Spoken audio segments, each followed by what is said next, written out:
mes chers enfants, je suis très heureux de vous retrouver dans cette nouvelle vidéo. J'espère que vous allez bien et que vous êtes en bonne santé. Donc aujourd'hui, dans cette nouvelle vidéo, nous allons voir une leçon sur les préfixes et les suffixes. Mais nous allons justement commencer par les préfixes. Alors, qu'est-ce que c'est qu'un préfixe? Alors, un préfixe, le préfixe est un élément. Qu'est-ce que ça veut dire un élément? C'est une suite de lettres ou bien un mot que l'on place avant le radical, c'est-à-dire au début, pour former des mots dérivés, pour former des mots de la même famille. Alors, le préfixe, le mot contenant un préfixe est un mot de la même famille avec le mot radical. Très bien. Alors, le préfixe aura un impact sur le sens du mot. Ça veut dire qu'après avoir collé ce préfixe au radical, nous allons justement avoir un nouveau mot qui a un nouveau sens. Donc il a un sens différent par rapport au radical. Très bien. Donc le préfixe aura un impact sur le sens du mot et non sur la classe grammaticale à laquelle il appartient. C'est-à-dire il aura un impact, c'est-à-dire il change le sens du mot et non pas sa classe grammaticale. Très bien. Alors des exemples. Alors comme vous voyez, impossible est un adjectif avec le préfixe im. Donc à l'origine c'était possible. Donc c'est le contraire de possible. Donc avec le préfixe im, on a obtenu l'adjectif impossible. Donc c'est la même classe grammaticale adjectif. Et donc c'est le contraire. Im veut dire est un préfixe que l'on place pour exprimer le contraire. Très bien. Alors, passons au deuxième exemple qui est le verbe relire, qui est une répétition. C'est l'action de lire encore une fois, deux fois, etc. Donc, le préfixe re, donc, veut dire une répétition. C'est l'action de lire encore. Donc, l'origine, c'était lire. Donc, avec l'ajout du préfixe, on a obtenu le relire qui est un verbe. Relire est un verbe, donc c'est la même classe grammaticale. Comme vous voyez, relire est un verbe, lire est un verbe. Très bien. Alors, passons, nous allons, justement, je vais vous proposer, mes chers enfants, un tableau avec 3 colonnes. Alors, pour la première colonne, vous avez le préfixe, c'est-à-dire, je vous propose des préfixes. Ainsi, dans la deuxième colonne, le sens du préfixe et la troisième colonne, nous allons avoir des exemples. Très bien. Donc, le préfixe mono, ça veut dire un seul, monobase, une seule base. Bi ou bien di, donc c'est des préfixes qui veulent dire qui ont le sens de deux ou bien double.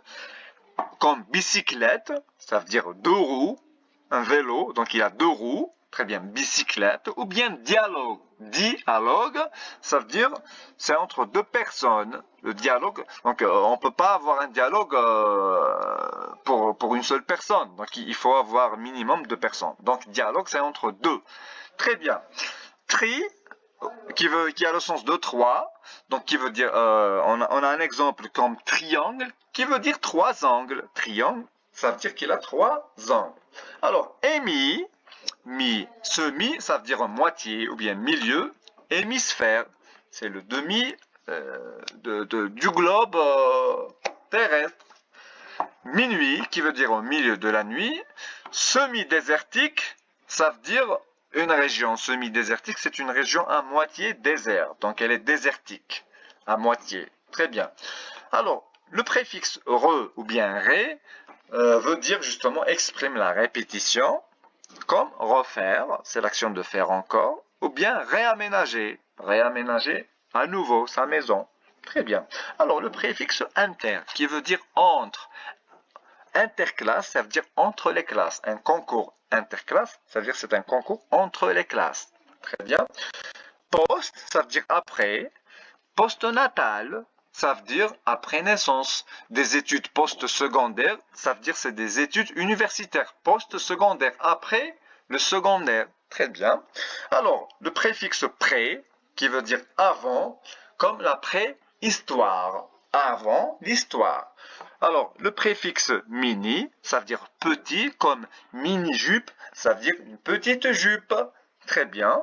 Alors, le préfixe micro, ça veut dire très très petit. Ça veut dire très petit, comme micromètre, qui est une unité de mesure. Par rapport au mètre, le micromètre, par rapport à l'unité, le mètre, c'est vraiment très très très petit. Très bien. Alors, télé, ça veut dire à distance, comme télécommande, télécommunication. Télécommuniquer, ça veut dire communiquer à distance, télétravail, travailler à distance, très bien. Anti et para, donc qui ont le sens contre, comme antivirus, comme c'est-à-dire contre le virus. Para comme parapluie, c'est-à-dire contre la pluie. Très bien. Parachute, c'est-à-dire c'est contre la chute. Très bien. Alors, trans, le préfixe trans. Trans, c'est-à-dire c'est de passer d'un côté à l'autre, d'une place à l'autre, d'une forme à une autre, etc. Donc, transporter, qu'est-ce que ça veut dire transporter? C'est d'amener quelqu'un d'une place à une autre place. Transporter quelqu'un. Transformer l'eau. L'eau se transforme, elle est liquide, après elle sera congelée. Donc, elle est transformée. Donc, c'est une transformation d'une forme à une autre. Très bien, une forme solide à une forme liquide, etc. Et transmettre un message. Donc le message, il est chez moi, sur mon téléphone, je le transmets chez quelqu'un. Donc il va être transféré à une autre personne, etc. Donc les préfixes, justement, on en a plein, les préfixes qui veulent dire, qui ont le sens de contraire, comme IL, IM, IN, IR. Alors, des exemples, illégal, donc qui est le contraire de légal, immobile, qui est le contraire de mobile, inattendu, qui est le contraire de attendu, irresponsable, qui est le contraire de responsable. Très bien. Donc là, vous allez voir ces deux préfixes mal et mais. Donc mal, il est généralement employé pour exprimer un défaut et non pas une qualité. C'est-à-dire le contraire de qualité, c'est un défaut, bien sûr. Alors regardez bien. Comme quelqu'un qui est honnête. Donc le contraire, c'est malhonnête, malsain, mal élevé, maladroit. Donc c'est un défaut. Il est généralement justement employé pour exprimer un défaut. Et il y a le préfixe mais, comme mécontent, méconnu, etc. Donc c'est le contraire de content, de connu, etc. Les préfixes D avec S et 10 expriment toujours le contraire, comme déconnecté, qui est le contraire de connecté, déséquilibre, qui est le contraire de équilibre, désactivé, qui est le contraire d'activer, disqualifié, quelqu'un qui est disqualifié, là, donc c'est un participe passé de disqualifié, donc quelqu'un qui est disqualifié, donc le contraire, il est qualifié, donc quelqu'un est qualifié. Alors, dysfonctionner, donc faites attention, c'est avec un Y, qui est le contraire de fonctionner, donc ça veut dire, ça exprime un contraire. Alors, notez bien les enfants. Alors, certains mots commencent comme des préfixes, mais ils ne le sont pas. À noter, comme inflammable, ça veut dire qu'ils s'enflamment rapidement, comme l'essence. L'essence est un liquide inflammable. Alors, intéressant, important, méchant, etc. Donc, on a tendance à avoir des préfixes lorsqu'on les voit, mais ils ne le sont pas. Donc, il ne faut pas confondre avec ces mots. Très bien.